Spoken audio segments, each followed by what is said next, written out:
يا وطن حنا جنودك ولبنا النفر، كلنا رهن الإشارة بهذه المرحلة، تحت أمرك لا تراجع ودبرنا المصير، طالته دنيا المذلة وعهد البهدلة، أيها التاريخ قف ها هنا وبتنتصر، كي تدون ما جرى من مواقف مذهلة، علي والفرسان واثق مواقف للأثر، والنعم بطالنا في حرب الباسلة، يفرض الحر نفسه في الزمان المرير، والأب الشهم يرفض عيشة المهزلة، قايد طارق حجوري مناضلنا الكبير، يا عميد التضحية والوفاء والمرجلة، لك بطولات تشهد والمواقف تشير، أن طارق حجوري راعية الأولى، ما توانى عن الواجب وقدم كثير، حين جاء الحوثي المغرور بالزنبلة،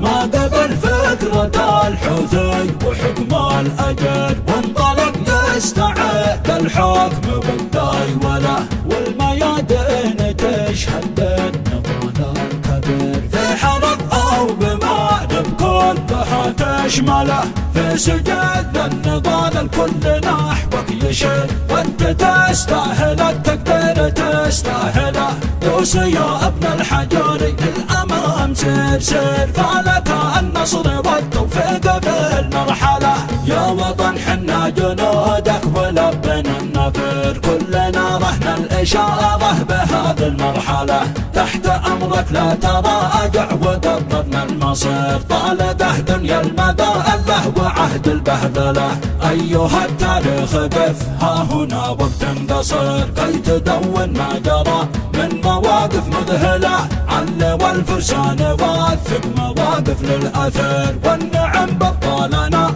في حرب الباسلة، يفرض الحر نفسه في الزمان المرير، والأب الشهم يرفض عيشة المهزلة، قايد طارق حجوري مناضلنا الكبير، يا عميد التضحية والوفاء والمرجلة، لك بطولات تشهد والمواقف تشير، أن طارق حجوري راعية الأولى، ما توانى عن الواجب وقدم كثير، حين جاء الحوثي المغرور بالزنبلة، ما قبل فكرة الحوثي وحكم الأجر، وانطلق يستعد الحكم بالدايولة، والميادين تشهد بالنضال الكبير، في حرب أو بمأرب كلها تشمله، في سجل النضال الكل نحوك يشير، وانت تستاهل التقدير تستاهله، دوس يا ابن الحجوري للأمام سير سير، فلك